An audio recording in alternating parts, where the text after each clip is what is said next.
recently released from prison, there's bound to be some ups and downs, and even some red flags, the topic of our video today. So we'll be diving into those, starting with her husband. A lot of people have had a lot of different opinions about Gypsy Rose Blanchard. Many people have had one opinion in common though, that being her husband has some horrendously bad vibes. So how'd she meet the Mega Man? Well, one could argue she turned on Family Guy one day, saw Peter Griffin, and mail-order brided him into existence. In actuality, it's because Ryan Anderson and a co-worker both agreed to write prisoners they'd seen in documentaries. Ryan's co-worker chose to write to Joe Exotic, and Ryan chose to write to Gypsy Rose Blanchard because he thought she was cute. Ryan Anderson is a teacher, and past students of his reported that he showed photos of her to his class and claimed that she was a nurse. This feels like an attempt to showboat. Ryan was aware his students would recognize Gypsy because of the amount of media attention her case had gotten. Students of course recognized her, and once word got around, Ryan was asked to resign from his job. Which isn't a big deal now that conveniently, Gypsy Rose Blanchard, his wife, is reeling in the money through interviews, many of which he is now in. When he recounts his story to Gypsy's sister, Mia, about first finding out about her, she responds, "You were fanboying, huh?" He agrees that he was, and I would argue he still is. Ryan often refers to Gypsy as her full name rather than just Gypsy, and not because he's aware his wife's name is a literal slur for a group of people. Married people typically don't refer to their husband or wife this way. Almost it's like he wants the world to remember who she is, always, so he's associated with the Gypsy Rose Blanchard from the Hulu document drama series, rather than Gypsy the person. Given her lack of real-world skills and experience, her husband assumes a paternal role, which may initially suit Gypsy, but seeing as she's already compared him to her mother and dubbed him as controlling, the very thing she says she's susceptible to, this could potentially lead into issues as she matures and indicates potential imbalance in their relationship. On the flip side, a red flag in any relationship is the loyalty test. Gypsy admitted to putting Ryan through tests to make sure he was completely devoted to her really stands out to me. Testing romantic partners is a common behavior of narcissists in romantic relationships, as is the fact they keep many romantic interests in their orbit all at once and pit them against one another to make them compete for affection. Ryan's openly said so many people chase Gypsy and want to be with her still, and I'm honored that she chose me, whilst expressing how he had to compete with her multiple exes at first as well. Ryan also stated that Gypsy accuses him of being controlling like her mother when he questions her communication with her exes. I personally believe this is a manipulative way to excuse not being honest about talking to one of her exes, Ken, or her other ex, something she did shortly before marrying Ryan and then lied to him about. In the Lifetime series, this clearly rattled him and made him feel insecure about the state of their relationship, and she even tried to blame it on him because he doesn't understand how she feels. This competition for affection is done to inflate narcissists' egos by making them feel desired, and ensures the person they do choose feels like they are special and better than the other potential partners, therefore decreasing the likelihood that they will leave. She frames this as a coping mechanism for her abandonment issues, but I don't know where the abandonment issues she may have come into play, since she literally got someone to take her mother's life, and she pretty obviously dumped her previous boyfriend Nick and has always had control of her relationships for the past 8 years she was in prison. Speaking of Ken though, was Gypsy lying that he left for Barbie? Next segment is Inherent Liar. To quote, "I've been raised to do what my mother taught me to do, and those things aren't very good. She taught me to lie, and I don't want to lie. I want to be a good, honest person." It's undeniable that Gypsy Rose was brought up to be manipulative and deceitful, since her only role model in life was a massively narcissistic mother with other mental health concerns. In her various public appearances during and after her incarceration, Gypsy Rose has admitted to lying to her dad and her stepmom, her sister, her lawyers, the cops, and her husband. In the Lifetime series, she claims Ken left her because, and I quote, "she wasn't a blonde bimbo." But in the Vile podcast, she claims that he was afraid of the infamy of being associated with her. This is one of many examples of a rotating storyline. And in footage from her first police interrogation, Gypsy feigned shock and despair over her mother's death. "Wait, go back. No, I don't know what happened with my mom," she told the police officers, who didn't seem to be buying her act, as she asks them to tell her what happened, saying, "I didn't do anything. I don't know what happened to my mom." She knows how to play with people's emotions because Dee Dee forced her to do it for decades. It is of course a trauma response, but no amount of therapy can completely negate that learned behavior, thus it's a red flag. And so is our next segment, Questionable Details. You couldn't catch me dead saying that Gypsy Rose deserved to go to prison for how she chose to escape her hostage situation. It's a well-known fact that kill the captor is quite literally most people's only escape in these scenarios, and Gypsy was on the road towards being literally killed herself by her mother's Munchausen by proxy syndrome. That being said, she committed a crime. She did do the time, and now the case is closed. But some details can be looked back upon and used for future references of behavior, like the circumstances directly revolving around her mother's death while Gypsy was in another room. In her sit-down with ABC News, Gypsy said that she was terrified and hid in the bathroom when Nick came to slay Dee Dee, who was asleep. But later, she admitted she met him at the door and helped him prepare before going into another room. What's more of a red flag is what happens after. So, it's first said that Gypsy and then boyfriend Nick had intercourse on Gypsy's bed while her mama's corpse is in the next room. Red flag without anything else said and done. You really got such a rush out of that crime, it got your hoo-ha's going? But then the tune changes in interviews because that sounds bad, and she alleged that Nick had taken her by force. Then it wasn't just that he had taken her by force, it was a deal for him to take her by force to prevent Nick from having intercourse with her mother's corpse, stating, "I made a deal with him, I'd let him violate me, and then he wouldn't do that to my mom in Mommy, Dead, and Dearest."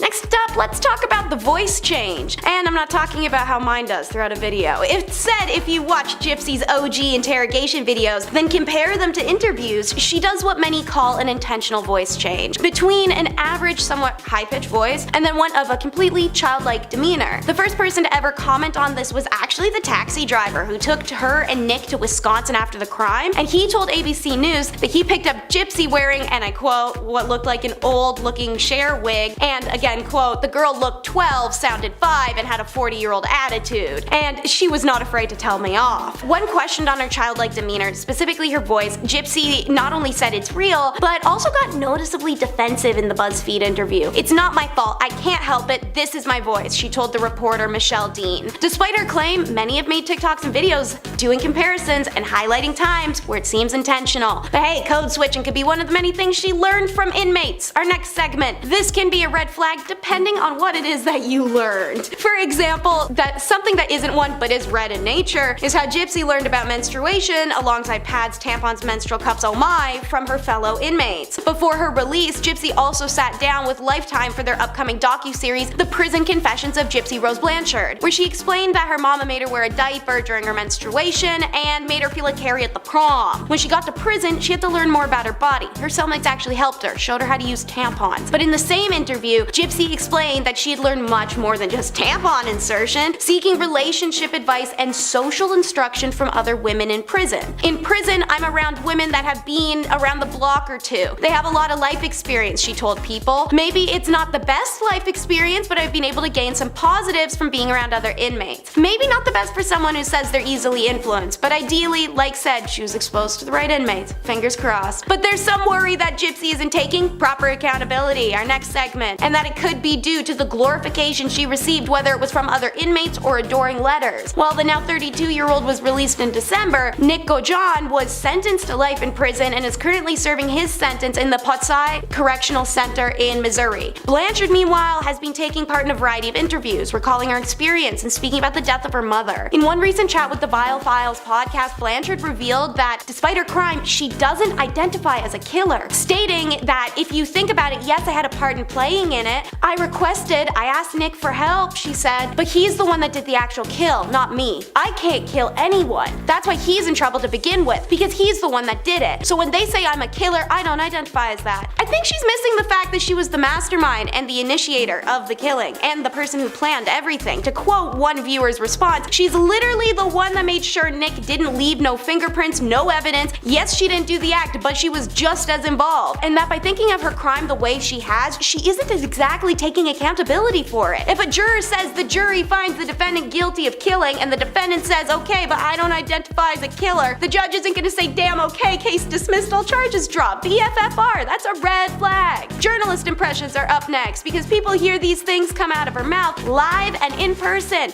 but they also meet her off camera and get an idea of her energy and behavior. And some journalists have been honest in believing she's a stray. Dean, the investigative journalist who covered the story for BuzzFeed, isn't quite convinced about her. He said, "I do think Gypsy is potentially dangerous. Dee Dee was a master manipulator. It's impossible that Gypsy would not have picked this up and used it," which is something she did admit to herself. But in the HBO documentary, we hear from a Munchausen expert who said he believes that Gypsy is afflicted with some degree of sociopathy, pointing to some of her behavior after the killing of her mother as a source. While the filmmaker Aaron Lee Carr acknowledged seeing a shift in Gypsy's behavior depending on how she was speaking, she ultimately does still believe her. Glorifying Gypsy's our next segment. segment, and it's an important one. In the days and weeks leading up to her release, a lot of weird comments were made. TikTok edits, people publicly begging her to make vlogs when she's out, or promising to help catch her up on meme culture. It was weird, infantilizing, and it's still going on. This is one of the biggest red flags surrounding Gypsy Rose, and we'll talk about her part in all of this in the next segment. But for now, we need to highlight how society has responded to her release as part of a larger problem. Gypsy Rose is not a character, nor a TikTok trend. She's not your chance to interact with a true crime video come to life. This is a person, one who started as a traumatized youth, one who deserves peace and as normal of a life as possible, not to become the toy of bored internet users, which goes to show exactly how much social media ruined empathy, as people can't see women as beyond the content they can provide. She doesn't want to live quietly. She said she wants to remain in the public eye and be a voice for victims, but people aren't letting her be in the public eye for that reason. They want a performance, they want Gypsy Rose, the character. They aren't letting her be an advocate, they're making her into a sideshow. So our last segment is about how that will affect Gypsy, and thus make a Clifford the Dog size and shade of flag. It's performative platform. We are for sure witnessing in real time Gypsy become the weirdest influencer on earth. Something plenty of people are disturbed by, which is why you've probably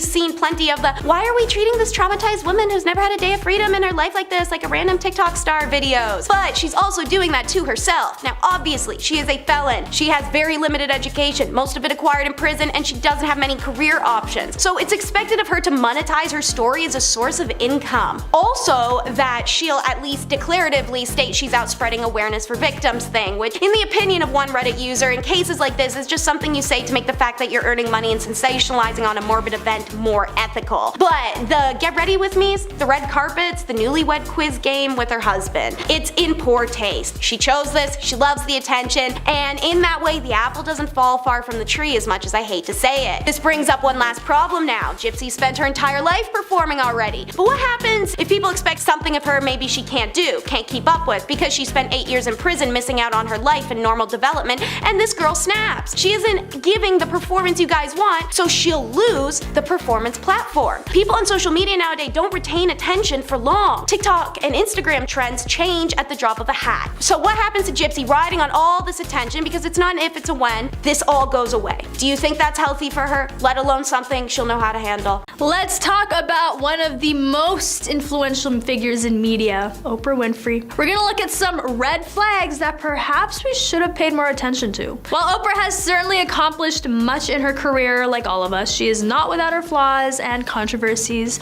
So grab your popcorn and sit back and enjoy us as we explore the less known side of Oprah Winfrey's journey. Starting off with objectifying Cindy Crawford. Oprah Winfrey, the queen of talk shows, found herself in the middle of controversy for asking supermodel Cindy Crawford to stand up during an interview to show her body. It happened on the Oprah Winfrey Show, a platform known for its profound conversations. Oprah, always a straight shooter, asked Cindy to stand, catching the supermodel slightly off guard. There was a mix of reactions, with some viewers thinking it was completely normal given Cindy's status as a world-renowned supermodel, while others saw it as somewhat objectifying. In hindsight, the controversy invites a conversation about body image, respect, and the way we view celebrities. It's important to remember that even as we appreciate the beauty and talent of individuals, we should always strive to respect their comfort and consent. So what's your opinion on this controversial moment? Do you think Oprah was out of line, or was it just an innocent request in the context of the interview? Be sure to leave your thoughts down in the comments section. Reflecting on the encounter 37 years later on Apple TV's The Supermodels, Cindy said, "I was like the chattel or a child, be seen and not heard." As an iconic supermodel who has graced countless magazine covers, walked down hundreds of runways, and fronted successful advertising campaigns, Cindy Crawford is not one to shy away from the fashion industry's dark side. In the latest Apple TV docuseries, she opens up about her early days as a model in New York City and how she felt pressured to conform to unrealistic beauty standards. Next, asking Mary-Kate and Ashley Olsen what clothing size they wore. When Mary-Kate and Ashley appeared on the show in 2004, Oprah brought up rumors that they had eating disorders. After the 18-year-olds told her they tried not to read the good or the bad things people wrote about them, she asked what clothing sizes they wore. This just goes to show how early body image issues can start for young girls in the entertainment industry. Being in the spotlight at such a young age can lead to a warped perception of what is considered normal or acceptable. As they say, beauty comes in all shapes and sizes, but unfortunately, that message isn't always portrayed in Hollywood. The pressure to maintain a certain weight and appearance in the public eye can also lead to unhealthy behaviors and lifestyle choices. Eating are a serious issue that can have long-lasting effects on an individual's physical and mental health. It's important for young girls in the entertainment industry to have a strong support system and to prioritize their health over societal expectations. But it's not just celebrities who face this pressure. With the rise of social media, everyone is now under constant scrutiny when it comes to their appearance. Asking Nathan Lane about his sexuality. During an interview with Oprah, the issue of Nathan's sexuality was raised given his role as an openly gay character in the movie. Being a private person, Nathan wasn't prepared to delve into this topic publicly at the time, but displaying his quick wit and camaraderie, Robin smoothly diverted the conversation by cracking a lighthearted joke. During the talk show, Robin showed his support for Nathan's character and shared how important representation is in the entertainment industry. He expressed his admiration for Nathan's talent as an actor and praised him for being brave enough to take on such a role. It was quick thinking on Robin's part, but this just goes to show the ignorance in Oprah's interview style. In a 2023 episode of Sunday Sit Down, Nathan expressed his feelings about his encounter with Oprah. He said, "I don't think Oprah was trying to out me, but I said to Robin beforehand, I'm not prepared. I'm so scared of going out there and talking to Oprah. I'm not prepared to discuss that I'm gay on national television. I'm not ready." And Robin said, "Oh, it's all right. Don't worry about it. We don't have to talk about it. We won't talk about it." Rest in peace, Robin Williams. The issue of representation in the entertainment industry is one that has been gaining more and more attention over the years. It's obvious that there is a need for diversity and inclusivity on screen. This also extends to the LGBTQ+ community, where representation has often been lacking or stereotyped. However, with the increasing demand for more diverse and authentic storytelling, we are seeing a positive change in the industry. Drew Brees' awkward moment. During a 2010 appearance on her show, Oprah made an amusing error when she encountered NFL quarterback Drew Brees. Oprah tried to wipe away a smudge on Drew Brees' face, thinking it was a lipstick stain, but oh wait, there's no lipstick. It's Brees' birthmark. Talk about a live TV moment. Brees handled the situation with grace and explained it to Oprah, who seemed genuinely surprised and quickly moved on with the interview. Personally, I think she shouldn't have even touched him without permission, but we can see this trend already where Oprah doesn't seem to have boundaries when it comes to the guests on her show. However, this incident highlights a bigger issue in our society, the pressure to conform to certain beauty standards. Brees' birthmark is a natural and unique part of his appearance, yet Oprah's immediate reaction was to try and remove it as if it were an imperfection. It's important for us all to learn from this mistake and recognize that everyone is beautiful in their own way, birthmarks and all. We should celebrate our differences and embrace them instead of trying to hide or change them. This also extends to other aspects of our appearance, such as skin color, body shape, and hair texture. Society often puts pressure on individuals to fit into a narrow definition of beauty, causing self-consciousness and insecurities. Prying on Elizabeth Taylor's life. In a classic moment from 1988, Elizabeth Taylor expertly sidestepped Oprah's probing questions regarding her rumored love interests. This amusing interaction saw Oprah playfully chiding Elizabeth for her evasive answers. But this moment also shed light on the many issues celebrities face, the constant scrutiny of their personal lives and relationships. As public figures, they are often subject to intense media attention and speculation surrounding their romantic partners. This intense focus on their love lives can take a toll on both their mental health and relationships. Many celebrities have spoken out about feeling like they constantly have to defend and explain their relationships to the public. This can lead to feelings of pressure, invasion of privacy, and even relationship strain. But celebrities aren't the only ones affected by this constant scrutiny. It also affects their partners, who often have to deal with being thrust into the spotlight without consent or choice. This lack of privacy can make it difficult for their partners to maintain a sense of normalcy and can strain the relationship. When Oprah and Elizabeth Taylor had playful banter about dating rumors surrounding the actress, Oprah was insistent on getting a straight answer from her guests, but Elizabeth playfully dodged her questions and kept the conversation lighthearted. This exchange between two powerful women in entertainment sheds light on the pressure celebrities face to constantly address things that's going on in their lives. It is a little exhausting, and I probably would hate that too. But despite their celebrity status, these women were able to have a playful and genuine interaction, showcasing the power of strong female friendships. Now on to the next. This might be one of the worst ones I've seen.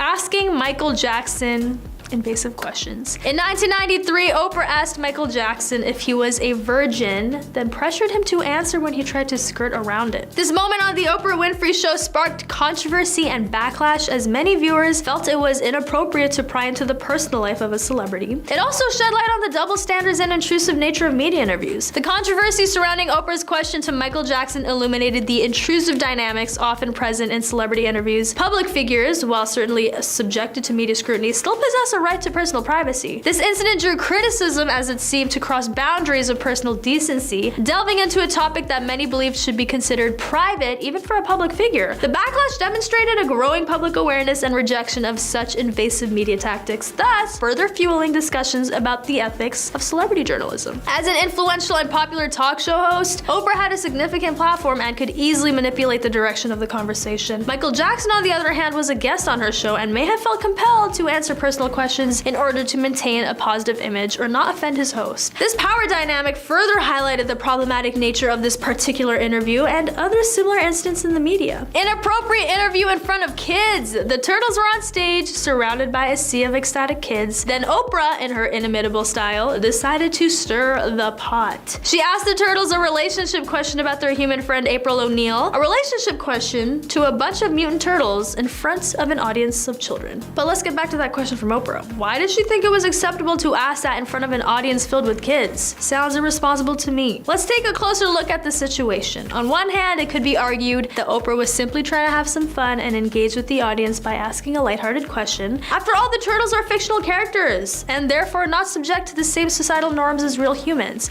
On the other hand, we can see why some might find it inappropriate. The turtles are portrayed as young, impressionable heroes who are meant to be role models for children. Asking about their romantic relationships could potentially send mixed messages to young viewers. On to the next, asking Dolly Parton what she's gotten done. The legendary Dolly Parton, an icon known for her country music and vibrant persona, was a guest on the Oprah Winfrey Show. The interview was sailing smoothly until Oprah, with her trademark candor, ventured into a topic that celebrities often shy away from: cosmetic surgery. Yeah, you heard it right. Oprah asked Dolly Parton directly about her cosmetic surgeries, which felt a little out of place or even intrusive to some. And how did Dolly respond? With her signature humor and grace, of course. She openly admitted to having numerous surgeries but added a twist to it. Dolly joked that if she had the money to make herself look the way she wanted, why wouldn't she? Her honesty and confidence in her own choices was refreshing and empowering. On to the next, about Brad Pitt's tattoos. A 2008 interview with Brad Pitt and Cate Blanchett on the Oprah Winfrey Show. During the interview, a curious viewer called in to ask Brad about the meaning behind his tattoos, but here's the catch.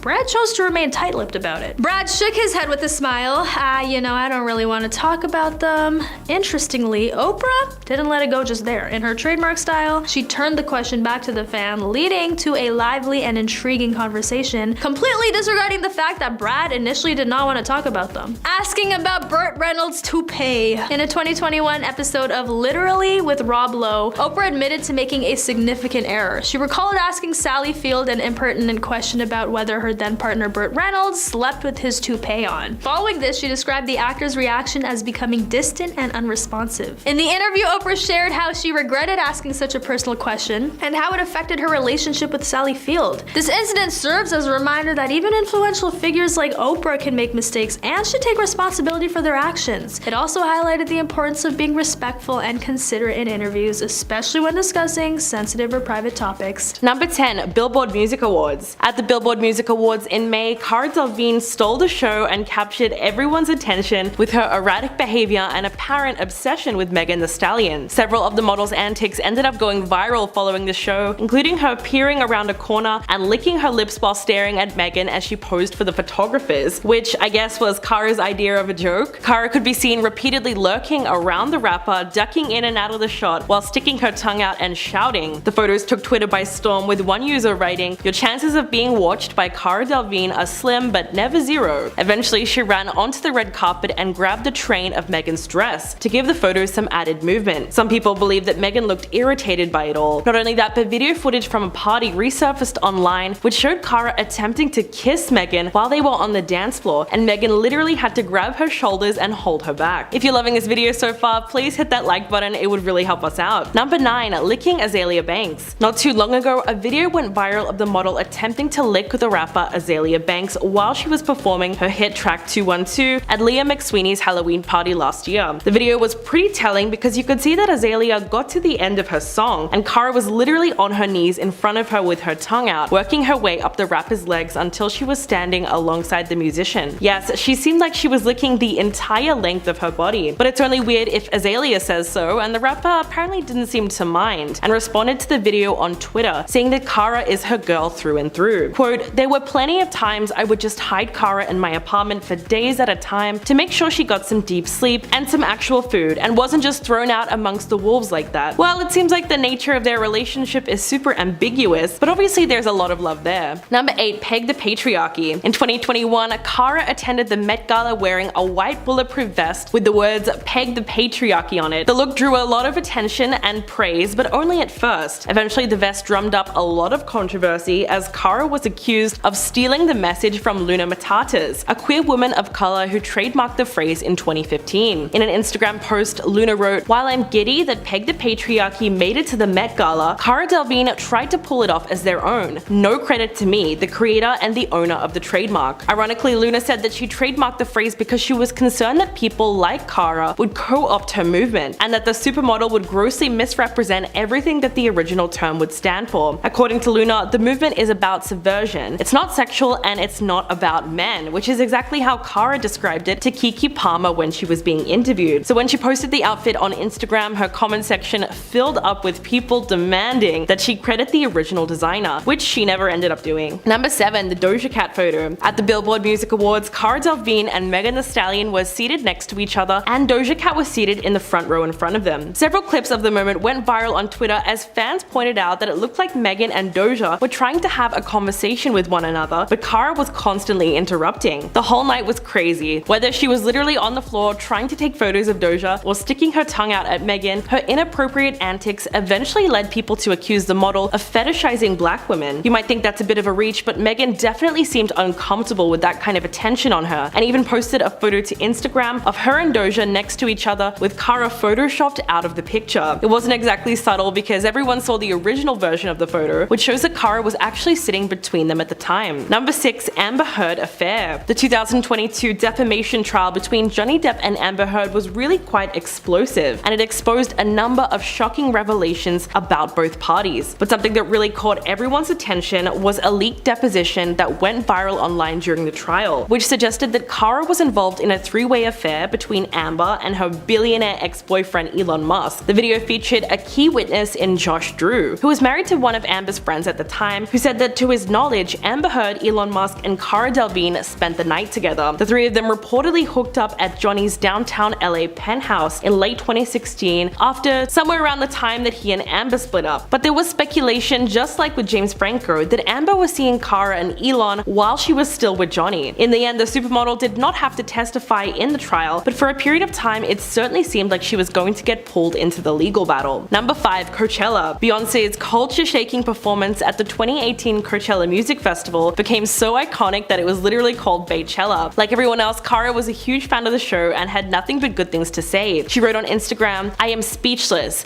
That performance made me burst into tears and sent shivers down my spine." But her followers were not too happy with that and accused her of hypocrisy, because before the event, Cara was one of the loudest voices supporting the No-Chella movement, which was a boycott of the festival after the owner was caught making donations to anti-LGBTQ+ causes. As the backlash against her started escalating, she hit back at critics on Instagram saying, "I am allowed to shame that man and show my appreciation of an artist at the same time. I still refuse to go to a festival that is owned by someone who is anti-LGBTQ+ and pro-gun." But her followers certainly didn't see it that way, and a messy debate took place in her comment section. Number 4. The Jimmy Choo ad. In 2017, the Me Too movement was gaining some real momentum, largely due to Harvey Weinstein being exposed as a serial predator. Cara Delevingne was one of the women who came forward with her own disturbing allegations about him that same year, and revealed on Instagram that Harvey had convinced her to follow him to his hotel room and tried to kiss her before she managed to escape. But even though Cara was brave enough to speak up against sexual harassment, it somehow backfired on her when she decided to star in an ad for Jimmy Choo called Shimmer in the Dark. The short film shows her walking around New York City at night, drawing attention from several men on the street, who then start catcalling her and complimenting her. But the attention that she gets is framed as a good thing, and that's what really seemed to anger people, as they pointed to the hypocrisy of it all. Even though most of the backlash was directed at Cara, Jimmy Choo eventually decided to pull the ad as it was deemed too controversial. Number 3. Stealing shirt designs. In 2015, the owner of Other Wild Designs studio Rachel Burks started selling feminist t-shirts with the slogan that was created in the 70s. She was doing it ethically and as a collaboration with the original designer. The t-shirts said, "The future is female," and they were an instant hit. But when Cara got her hands on them and posted the shirts on Instagram, they really blew up because of her huge following. The British model saw a pretty good business opportunity and announced that she was going to be making and selling her own version of the shirt and giving some of the proceeds to charity. But fans were quick to point out that she hadn't designed the shirt, and therefore it wasn't right to just sell it without crediting the original makers. And once other wild design studio caught on, they accused Cara of stealing the idea from a small business. They argued about who had the right to print the slogan, but because Cara was on the receiving end of most of the backlash, she eventually caved and agreed to link the company's website in her posts about the t-shirt. Number 2, Julia Fox comments. During an episode of their Forbidden Fruits podcast last year, Julia Fox and her co-host Nikki Takesh recounted a bizarre story of Cara being inappropriate towards Azealia Banks. The story goes that the two of them were at a party where the rapper was performing, and when they noticed something weird, Nikki said, "We looked to the side of the stage and we see this person trying to keep pushing past security, and we realized it was Cara Delevingne." Julia then said that they realized very quickly that Cara was wasted, and that after several attempts, she finally made her way up on stage while Azealia was performing and even stole the mic from her. Julia said that Cara's behavior was thirsty, and she could tell by Azalea's face that she was over it and just wanted to have her moment. It was a funny story that lines up very well with the video of Cara trying to lick Azalea's leg on stage, but it's probably just the way they partied together considering that the two of them are close friends. And coming in at number 1, the awkward interview. In the middle of a promotional tour for her film Paper Towns, Cara appeared on Good Day Sacramento, and it was a complete disaster from start to finish. First of all, the anchors called her Carla instead of Cara, then they asked her whether or not she had read the book on which the film is based, and why she didn't seem more excited to be on the show despite making millions from the movie. In all fairness, Cara really didn't seem too enthusiastic when it came to promoting the film, and she eventually refused to respond to their questions. She really wasn't giving them anything to work with at all, except for quite a bad attitude. But it didn't really help that one of the anchors straight up told her, "We'll let you take a little nap and maybe get a Red Bull," essentially kicking her off the program. Although there is still a debate to this day about what made the interview so uncomfortable to watch, it is certainly one for the books. Number 10, sharing the stage. J-Lo didn't hold back when it came to her opinion on sharing the stage with Shakira at the 2020 Super Bowl halftime show. In her newly released documentary called Halftime, she labeled it as the worst idea in the world. Quote, "If it was going to be a double headliner, they should have given us 20 minutes. That's what they should have effing done." Basically, it turns out that Jennifer was frustrated with the NFL for booking 2 headliners and making them share the same amount of time that any solo performer would receive, as opposed to doubling it and giving the women extra time to shine. As a result, fans slammed the artist for coming off as entitled. While it's true that they only gave the performers 6 minutes each, the action-packed show garnered immense praise from fans across the globe, with many fans commending the women for showcasing their Latin heritage so brilliantly. What J-Lo was really mad about though is that previous solo headliners like Beyonce and The Weeknd received 14 minutes to perform, but judging by her complaints, it's clear that she feels offended that they asked her to share the stage at all. Number 9, cheating allegations. Jennifer Lopez and Ben Affleck have had an on-again, off-again romance that has been going on since the 2000s, with fans even nicknaming the couple Benifer. I mean, these two just got married this year after they first got engaged nearly 2 decades ago, but the timeline of their relationship is a huge red flag and included alleged cheating. So in July of 2002, Lopez filed for divorce from her second husband,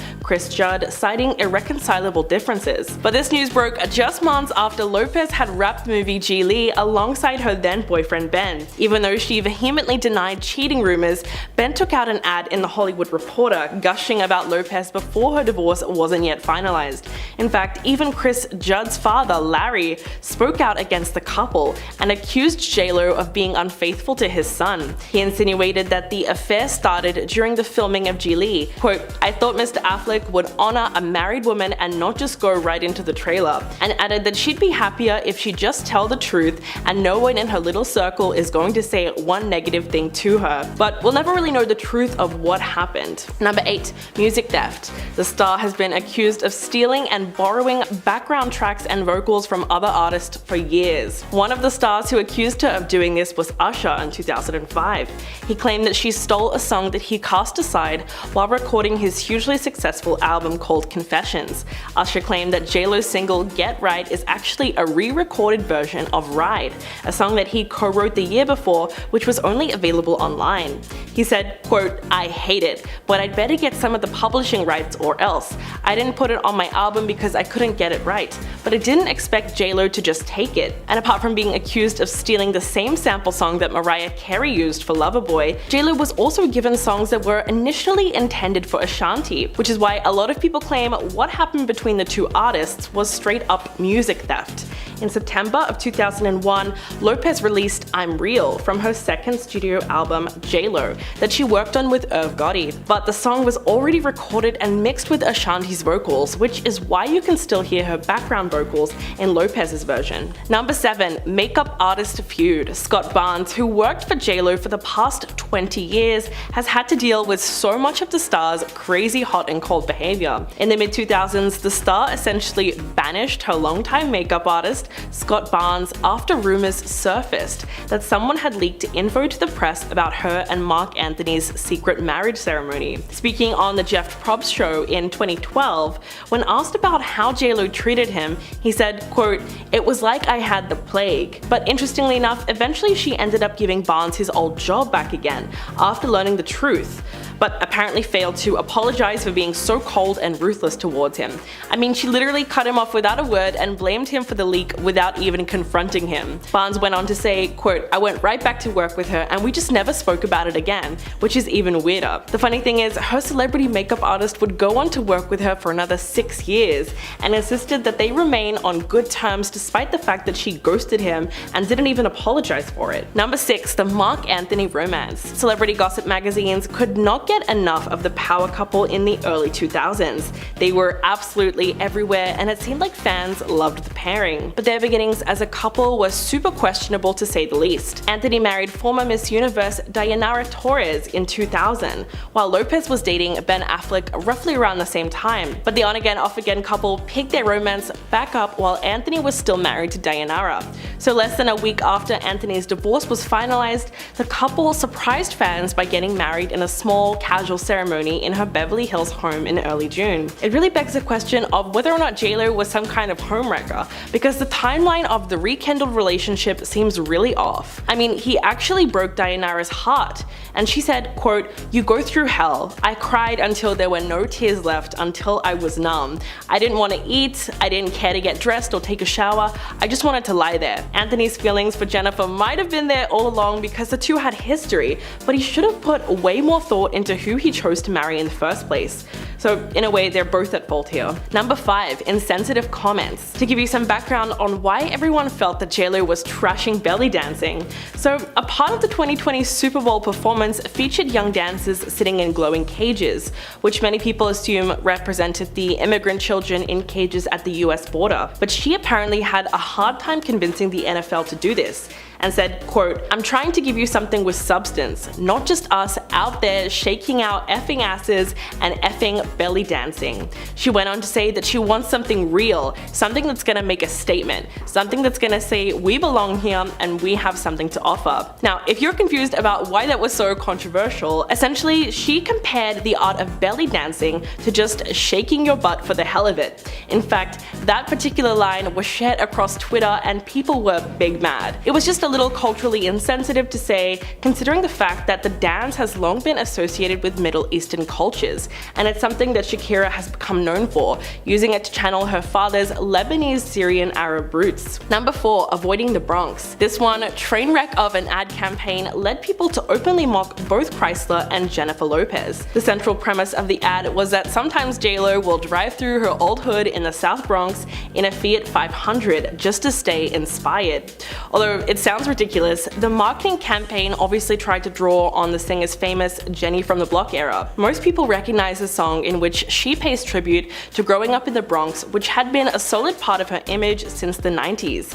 In fact, the singer even titled her debut album On the 6, which is a clear reference to the New York subway train. A press release at the time even stated that she would be traveling through the streets of Manhattan to the Bronx where she grew up. But the ad backfired when the smoking gun reported discovered that Lopez never actually went to the Bronx to film the ad and that a body double stand-in was used instead, calling it, quote, such a breathtaking assemblage of urban cliches, and that was putting it lightly. Number 3, the movie line interview. The infamous movie line interview in 1998 that could have almost ruined JLo's career was truly worse than you can imagine. She was 27 at the time and fresh off the success of her film Selena. She basically decided to trash all the other celebrities that were big at the time and tried to trivialize their career and contribution to the industry. In fact, when asked about Madonna, she actually said, quote, do I think she's a great performer? Yeah. Do I think she's a great actress? No. Acting is what I do, so I'm harder on people when they say, oh, I can do that, I can act. And I'm like, hey, don't spit on my craft. It was so ironic because JLo would go on to do both music and acting for the rest of her career, and critics also trashed her acting on the big screen. Also, at the time, Madonna had been a star for a lot longer than JLo, so there was no real comparison there. And when Gwyneth Paltrow was brought up, Jennifer almost seemed to laugh and made it clear that she didn't take her fellow actress's career seriously.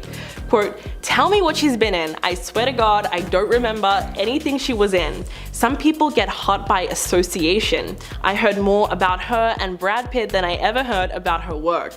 Yikes. Number 2, accusations of racism. 20 years ago, Lopez was approaching full actualization as an entertainer, but a single from her second album, JLo, almost derailed her career entirely. The Murder Inc. remix of I'm Real, which features Ja Rule and Own Radio in 2001, was ruined by the N-bomb that she drops in her final verse. The issue was that the song was an instant hit, so much so that 10 years later, in 2011, Billboard gave it the 6th spot on its 40 biggest duets of all time list. But rightfully so, people were outraged by her use of the loaded term, not only because she's a Latina artist, but at her level of success, where she has a platform and sets an example to young fans. Using such a derogatory word is at best offensive. But as the accusations of racism started to mount against the star, she eventually spoke out to defend her actions on the Today Show. Quote, for anyone who thinks or suggests that I'm racist is really absurd and hateful to me. Although many people think this is not an excuse, it was later revealed that the track was actually written by Ja Rule himself,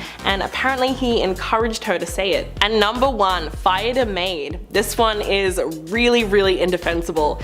Jennifer Lopez allegedly got a German hotel maid fired for asking for an autograph. Frey Dodaj was a staff member at the luxury Melia Hotel in Dusseldorf, Germany during Lopez's stay in 2012. She was a big fan of JLo and worked up the courage to knock on the star's hotel door in Dusseldorf to ask for an autograph, and was promptly turned away. Frey claims that she was relieved from her post the day after the incident. She told The Sun, quote, I am an incredibly big fan, so I took all my courage and rang the doorbell to get an autograph, but I was rejected by 2 assistants at the door.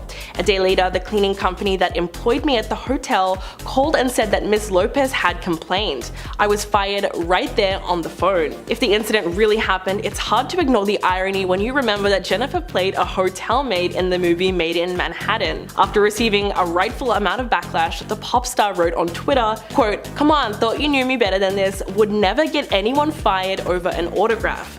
First I heard of this was on Twitter, #hurtful. Number 10, cheating on his wife. Adam Levine has been married to his Victoria's Secret model wife, Beata Prinsloo, for almost a decade. And the couple have 2 children together, with another one on the way, which actually was like just announced too. Outwardly, they really seem to have an idyllic life and make for the perfect celebrity couple. But that all came crashing down on Monday when an Instagram model named Sumner Stroh went on TikTok and posted a video called Having an Affair with a Man Who's Married to a Victoria's Secret model, which was basically a whole video confessing that they had been in a relationship with the lead singer of Maroon 5 for a whole year. But to make matters worse, the shocking news comes just 1 week after his wife announced she is expecting their 3rd child, which is when Adam DM'd his former mistress asking if she would be okay with him and his wife naming their new baby after her. Sumner actually posted the full message, which read, okay, serious question, I'm having another baby, and if it's a boy, I really want to name it Sumner.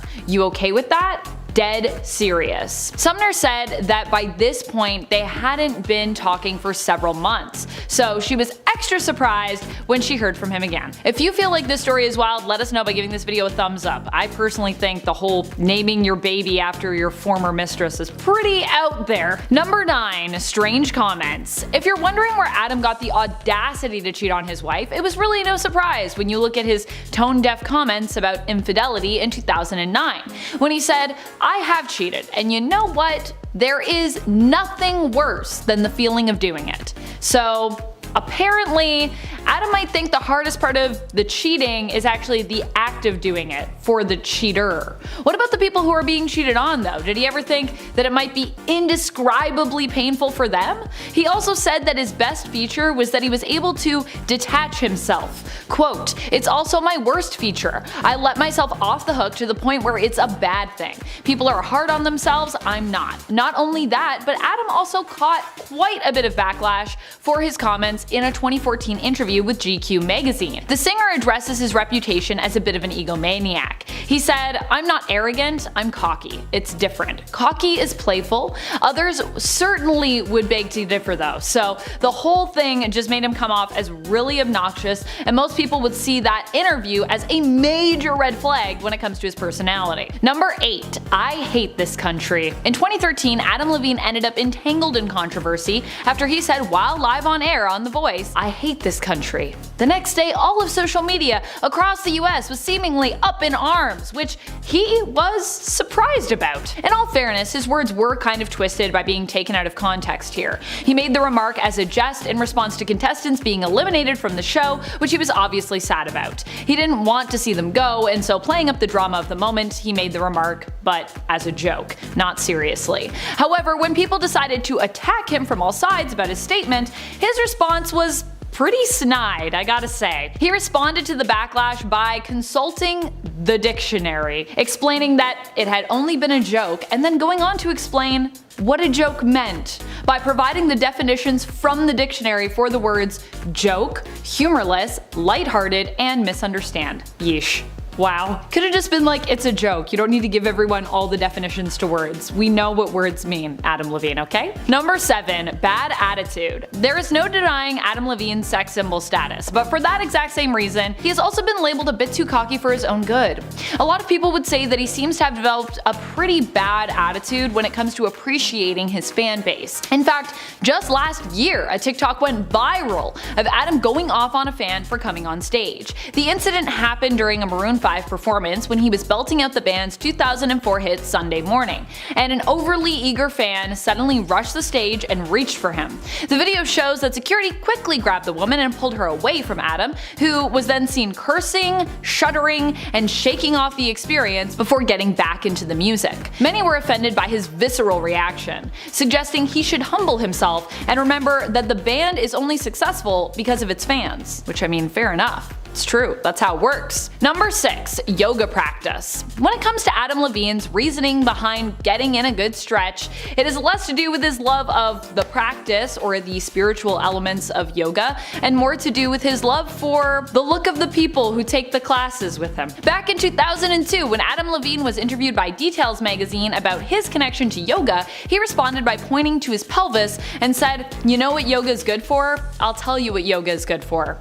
Doing it." That's not a red flag. I don't know what is. That's pretty red flaggy to me. Number 5. Hypocrite. One of the things you really need to watch out for when it comes to the internet is what you say, because your words could come back to haunt you years later if they fall into the hands of the right people, and the right people want to hold them up and be like, look at this person, they're awful. At the same time, I do think we should forgive people who feel genuine cringe and remorse for awful things that they wrote on the internet, you know, like more than a decade ago, because people can change. It's possible. I've seen it.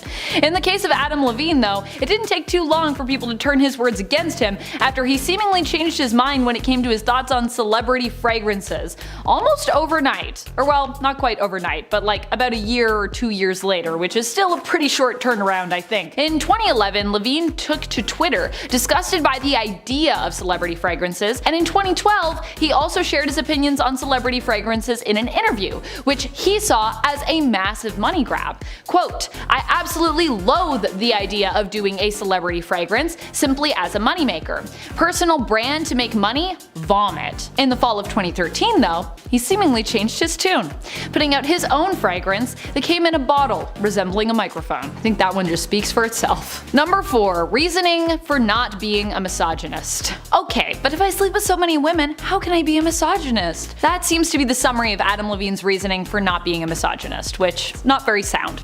Adam Levine admitted that he sees men as being either misogynistic pigs or men who just really love women. Now, how would he categorize himself? Why, of course, as a man who just really loves women. Going on to explain in an interview in 2012 that maybe the reason I was promiscuous and wanted to sleep with a lot of them is that I love them so much. I'm not sure if that's what's going on there, Adam, or if that's how that works really at all. Number 3. Response to being called out for cheating. After Sumner Stroh came out and claimed that she had an affair with Adam Levine and that the two were dating for about a year, which she expressed regretting, explaining that in retrospect she felt exploited in regards to the whole thing, being more naive at the time of that affair, Adam responded to the allegations. His response was to kind of apologize, but mostly deny that it happened. He denied ever having an affair and reduced their exchange to flirtatious messages, which he said crossed a line. But basically, that was it in regards to any wrongdoing on his part. Quote, "I used poor judgment in speaking with anyone other than my wife in any kind of flirtatious manner. I did not have an affair. Nevertheless, I crossed the line during a regrettable period of my life." I mean, he sent that message about this baby, this newborn baby that's coming. That was only a little while ago, so what regrettable part of your life? All of it? I don't know. Number 2. We will get through it together. Other celebrities have critiqued another part of Adam Levine's response to the cheating scandal. Levine went on to say in his response to Sumner's claims, quote, "I have taken proactive steps to remedy this with my family. My wife and my family is all I care about in this world. To be this naive and stupid enough to risk the only thing that truly matters to me was the greatest mistake I could ever make. I will never make it again. I take full responsibility. We will get through it, and we will get through it together." American actress Chrishell Strauss seemingly wasn't buying the remorse and took issue with Levine's wording. Chrishell tweeted, "When apologizing for cheating publicly, I hate the 'we will get through it together' part from a man. Don't speak for her. You've done enough." Number 1. 2 more women enter the chat. Other than the claims made by Sumner Stroh, which are pretty bad, especially regarding Adam wanting to name his and Beattie's future child after her potentially, 2 other women have also come out of the woodwork, claiming they also got raunchy messages from Adam Levine as well. Sumner also posted a response TikTok to her first video,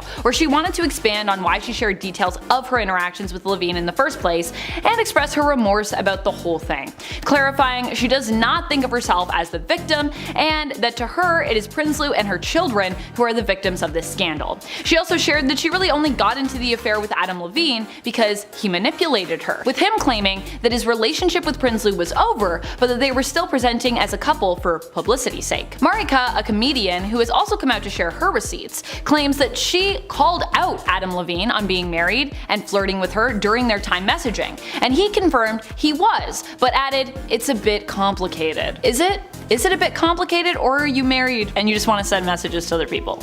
I don't know. Number 10. Birthday photos. The Euphoria actress recently received a wild amount of backlash from posting photos and videos of her and her family shared at a hoedown themed party for her mom's 60th birthday. But fans were quick to point out a photo of an unidentified guest wearing a Blue Lives Matter shirt and a photo that Sydney's brother posted where he was posing with 2 guests that were both wearing MAGA themed hats with the tagline reading, "Make 60 great again." So yes, it was pretty bad. Internet backlash swiftly followed and left fans to question the actress and her family's political leanings. But many thought it was strange considering that Sydney was acting a little naive about the photos and seemed to be unsure why they caused so much controversy in the first place. If you zoom into the problematic shirt, you can see the symbol of a thin blue line running through an American flag, which clearly invites the viewer to make very specific assumptions about the person wearing it. The man in the photo has not been identified by Sydney or reporters, but it's reasonable to assume it's a friend or family member of her mother, and although it's clear that the image is not meant to be a declaration of Sydney's politics, everyone knows what kind of reaction that post might elicit on social media. Number 9. The response. When the outrage against her grew, the 24-year-old actress took to Twitter to defend herself and her family from the allegations. She wrote, "You guys, this is wild. An innocent celebration for my mom's milestone 60th birthday has turned into an absurd political statement, which was not the intention. Please stop making assumptions. Much love to everyone and happy birthday, mom." But fans decided that the response was not nearly enough. In fact, it was a way to avoid talking about the issue and shift the blame onto the fans, who naturally had a strong reaction to seeing symbols of hate. The thing is that if Sydney doesn't support these views and did in fact post the photo carelessly without thinking too much of it, she should have also tried to distance herself from them, whether through her statements or by taking down the image altogether. But obviously she chose not to do that and instead decided to frame it as harmless birthday fun and something that had nothing to do with politics. But Sydney should really understand that Twitter doesn't care about things like nuance or context, so it was almost like she was using her huge platform as a popular actress to normalize what has been considered a dangerous political movement. Number 8. Claiming to be broke. At 24 years old, the Euphoria actress scored her first 2 Emmy nominations for roles in not one, but 2 acclaimed HBO series. She also started her own production company, 50/50 Films, and in the past year worked as an ambassador for many high fashion brands. But Sydney recently revealed in a Hollywood Reporter interview that she still feels the financial pressure of paying her monthly bills, admitting that she was worried if she took a break from work, there would be no money and no support for any potential children that she would have. Quote, "If I wanted to take a 6-month break, I don't have income to cover that. I don't have someone supporting me. I don't have anyone I can turn to pay my bills or call for help." Although she's doing incredibly well for her age and her net worth is reportedly around $5 million, she claimed that they don't pay actors like they used to and explained why she's experiencing financial strain. Among other reasons, Sydney says that streaming sites don't provide residuals and claimed that paying her publicist every month costs more than her mortgage, admitting that "If I just acted, I wouldn't be able to afford my life in LA. I take deals because I have to." So it seems that even working actors can wind up broke somehow.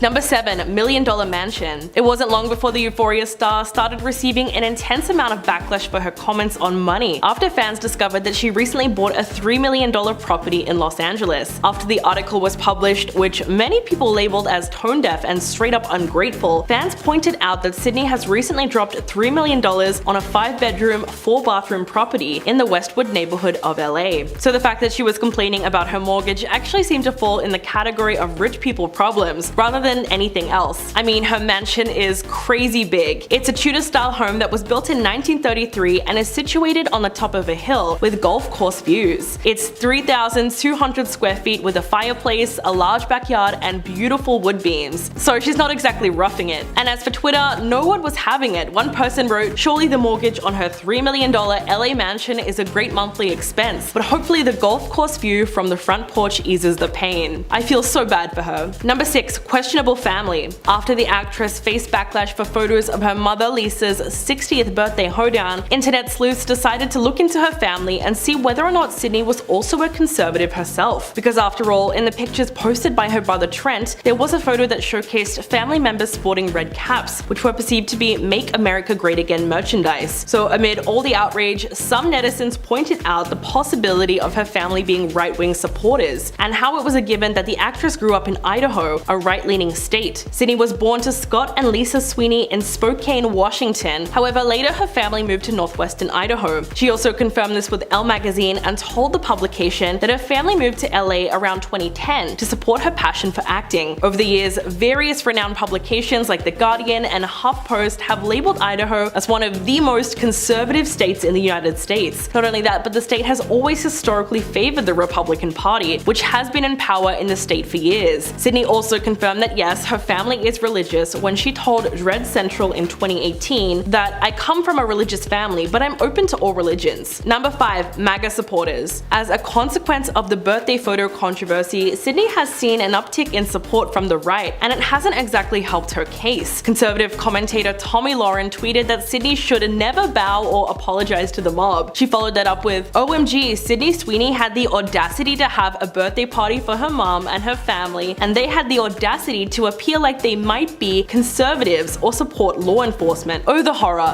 GTFO vultures. Well, you know you did something wrong when Tommy Lauren starts supporting you." Not only that, but conservative media personality John Ziegler also weighed in on the controversy controversy and said, "In case you're wondering what caused this insane Twitter reaction, is that it is apparently possible that some of her family members are Trump supporters." Multiple conservative news outlets like Citizen Free Press, Newsmax, and Rebel News have also expressed support for Sydney. But with all the online discord, some have pointed out that it's entirely possible that the actress has conservative Trump-supporting family members while not being a conservative herself. And if that's the case, should she be expected to literally disown her parents? Number 4. Defending Sam Levinson. Euphoria has long been labeled as one of the most controversial teen shows ever, second only to Skins. It's no secret that the Euphoria fandom hates the series creator Sam Levinson with a passion. Despite their love for the characters and actors, fans have long taken issue with the gratuitous nudity on the show, as well as the alleged mistreatment of several cast members. But Sydney Sweeney's character Cassie has a lot of nude scenes in the show herself. In fact, quite a bit of controversy erupted when she spoke to The Independent and said that there are moments when Cassie was supposed to be shirtless, and I would tell Sam, "I don't really think that's necessary here." And he was like, "Okay, we don't need it." She went on to say that the experience of filming these scenes was unlike her previous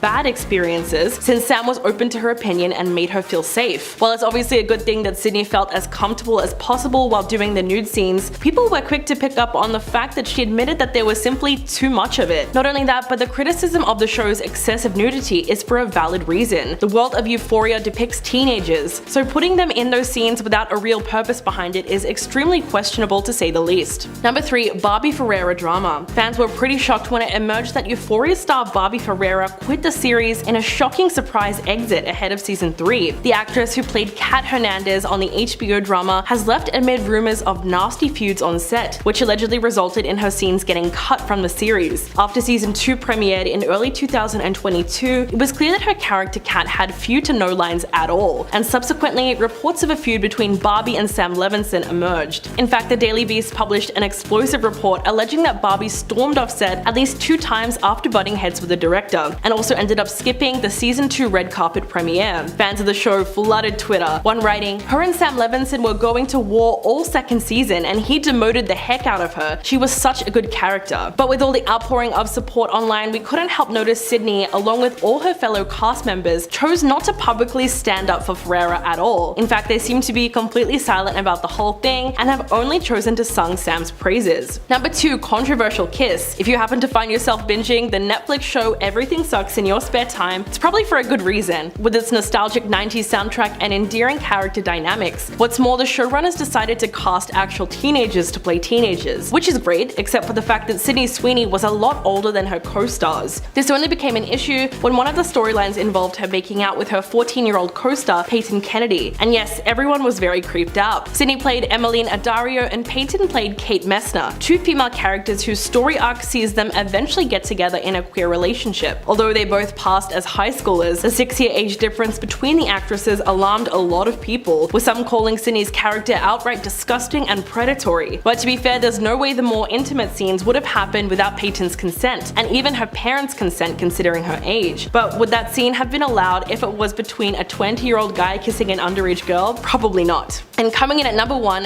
DJ Bella Ferrata. While the backlash against Sydney's party photos intensified, LA-based DJ and influencer Bella Ferrata came through with her own separate allegations against the actress. In the comment section of Sydney's Instagram post, where she was trying to defend herself, DJ Ferrata wrote, "Girl, bye. This explains why you got so scared when my Mexican boyfriend was trying to fix lighting by you at the HCA Awards and you freaked out and had your boyfriend come and shoo him away while he was just doing his job and had no idea who you even are. Why were you so scared? It's giving Karen." So she was basically insinuating that Sydney exhibited racist behavior by appearing to be afraid of her boyfriend. She went on to diss the birthday party photos and wrote, "All I see are red hats and red flags," and claimed that she got blocked by Sydney's brother Trent Sweeney due to her comments. Ferrata ended the post with a final comment, quote, "May I just say one more thing and then I'm done with the subject. If you got Tommy Lauren's racist ass backing you, that is a huge red flag and you should be very embarrassed." While it's possible that there's another side to the story, it doesn't reflect very well on Sydney at all. Number 10. The open relationship. After reports swirled that Brad Pitt was dating German model Nicole Puturalski, who looks a little bit like a younger version of Angelina, the world was set into a tailspin. But fans were a little bit confused when they found out that the model was already married to a much older man named Roland Mary, a German restaurateur who's 41 years her senior. Not only that, but Pitt allegedly met her through her husband. A source told the Daily Mail that Brad had been coming to Roland's restaurant for years, and he was then introduced to his wife Nicole, and she passed him her number. The two of them were eventually spotted in the south of France at Chateau Miraval, the estate he shared with Angelina. To make matters worse, the trip allegedly occurred near what would have been his and Jolie's wedding anniversary. But however scandalous the relationship was, it was always a little ambiguous as to whether there was any cheating involved, especially considering that Nicole is quite philosophical about the whole open marriage deal, and her husband seemed alright with the arrangement. So was the whole thing a little bit strange? Yes, but not necessarily wrong. Number 9. The foundation scandal. After Hurricane Katrina, Brad Pitt's Make It Right Foundation built 109 eye-catching and affordable homes in New Orleans for a community where people were displaced by the damage since 2005. But according to Pop Science, the vast majority of the homes are riddled with construction-related problems that have led to mold, termites, rotting wood, flooding, and although some of the structures are not yet a decade old, out of all the homes built, only 6 reportedly remain in reasonably good shape to this day. Most either have had partial repairs or have been completely renovated because of structural problems, with at least 6 houses totally boarded up and abandoned. As a result, in 2018, Brad and his foundation were hit with a class action lawsuit alleging that the homes they built were structurally unsound, with faulty foundations, electrical issues, and some with incorrectly installed gas meters, putting their homes at risk of gas leaks and explosions. The actor took credit for launching Make It Right in 2007, serving as its public face for years, but when his lawyers argued that he could not be sued over the developmental failings, a judge ruled that the movie star would remain a defendant because of his role as the organization's founder and chief fundraiser. Number 8. Dissing Jennifer Aniston. Jen told Vanity Fair in 2005 that while she doubted her ex-husband was deliberately malicious, she explained that when it comes to Brad, there's a sensitivity chip that's missing. That might just be true when you look at his Parade magazine interview in 2011. The actor gave a rather unflattering description of his life and marriage with Jen. Brad felt that he wasn't living an interesting life, and in the 5 years that he was with the Friends star, he was trying to pretend the marriage was something it wasn't. Quote, "I started getting sick of myself sitting on the couch holding a joint hiding out. It started feeling pathetic. It became very clear to me that I was intent on trying to find a movie about an interesting life, but I wasn't living an interesting life myself. I think that my marriage had something to do with it." To make matters worse, when asked about life with Angelina in comparison, he admitted that he was finally a satisfied man. After receiving backlash for the interview that was basically insinuating that Jen was boring, Brad had to do some major damage control and went on to clarify his comments. Quote, "It grieves me that this was interpreted this way. The point I was trying to make is not that Jen was dull, but that I was becoming dull to myself and that I am responsible for." So at least he was able to clear that up because it probably hurt Jen quite a lot. Number 7. The judge issue. Like many celebrity couples, Pitt and Jolie opted to hire their own judge to increase their privacy in the divorce proceedings. But that became yet another point of contention for the former couple when Angelina fought for their judge to be disqualified from the case. She scored a major victory point in the divorce when the California Appeals Court agreed with her that Judge John W. Alderkirk didn't sufficiently disclose prior business relationships with Brad's attorneys and considered that a conflict of interest. Angelina was actually able to prove that the private judge that Brad had advocated for failed to disclose the cases that revealed a close relationship between the judge and her ex-husband's legal team. On their part, they were quick to deny any impropriety and pointed out that Judge Alderkirk actually officiated the couple's wedding, but the District Court of Appeal felt that it was an ethical breach and doubted the judge's ability to be impartial. So it was a bit of a shady move on the part of Brad Brad's lawyers, but it might have just been all for nothing, as in 2020, Brad was granted joint custody of his children with a tentative ruling, much to Angelina's frustration. Number 6. Avoiding child support. In August of 2018, Angelina accused Brad of not paying any meaningful child support for their 6 children after the divorce. The actor countered that he had actually loaned her $8 million to buy a home, plus $1.3 million for bills. Angelina's attorneys slammed Brad in a statement to Us Weekly, citing the incident of September 2016 as the reason that Angelina and the children needed to move from the family home. Her rep further insinuated that he was charging her interest on a payment plan, and that she will of course honor that loan. Quote, "A loan is not, however, child support, and to represent it as such is misleading and inaccurate." The rep added that Angelina was requesting that Brad pay 50% of the kids' expenses, because she has had to shoulder the majority of those without his contribution for the past 2 years. Quote, "Child support is not optional in California. Typically, a father of means would pay these expenses voluntarily without the need for a request or a court order."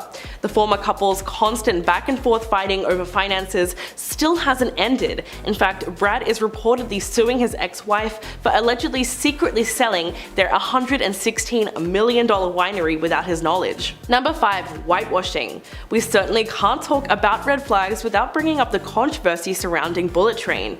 Brad has recently come under fire for allegedly whitewashing Japanese culture in his new blockbuster movie, which is an accusation that has his fans divided. The action-packed movie takes place in Japan on a high-speed train heading from Tokyo to Kyoto, which sounds great except for the fact that the majority of the cast involved are from Western countries and are not ethnically Japanese, leading many to accuse the filmmakers of insensitive casting choices. As Brad is the film's main lead, a lot of the criticism naturally falls on his shoulders, not to mention the fact that his character was originally written as Japanese in the source material. Not only are the majority of the film's main cast white, but the passengers of the bullet train are largely white as well, while the few background actors that do appear to be Japanese have no prominence in the story or speaking lines. The movie is based on a novel by the same name, written by author Cara Delevingne, who has stood by the casting choices, but people are still upset regardless, because similar instances of whitewashing have occurred in recent movies, like Doctor Strange or Ghost in the Shell, so audiences are becoming increasingly frustrated with miscasting. Number 4. The lighting lawsuit. Odile Soudan was once considered a friend of Brad and Angelina before they ran into some major issues. In fact, the famous French designer ended up suing the couple in 2017 over massive unpaid bills for the lighting in their Chateau Miraval home. Soudan claimed that the former couple simply stopped paying for her work that she did on 4 buildings of their 40-room mansion in France. While she did not have a written contract with the former couple per se, she claims that Brad gave her the green light to do whatever she wanted to make their home beautiful. Soudan took him at his word and racked up a $29 million bill in the process. She hired architects, designers, lighting and acoustic specialists, and even went to an optical engineer to calculate the angle of the sun's rays on the chateau. But she soon noticed that the former couple stopped paying for her project after her billings reached around $6 million. Before the lawyers got involved, Brad emailed her insisting that he was a fan of her work and that she should not legally attack them because they could figure it out amongst themselves. But it was no use, as in 2017 they were ordered to pay her roughly $674,000, including extra for damaging her reputation. Number 4. Dating Juliette Lewis. When they met on the set of Too Young to Die, Brad Pitt and Juliette Lewis were infatuated with each other and went on to date for 3 years. The film was quite a big break for both actors, who were still climbing the Hollywood ladder at the time, but it was clearly a great romance, as years later Brad would go on to label the relationship as one of the greatest. So why was it a red flag? Well, he was 27 at the time and she was only 17. But it was the 90s, right? Well, no, actually, it was always a little bit creepy, considering the fact that Juliette was still in high school at the time. When speaking about the whirlwind romance, she told Daily Mail in 2010, quote, "I was a teenager at the time. It was a lifetime away. I was in my high school years and it was a wonderful, loving relationship with a fun, smart guy. Then it was over and he went on to become incredibly famous." The duo certainly seemed in love as they were constantly hitting up red carpet events together, like the premiere for Thelma and Louise or The Last of the Mohicans.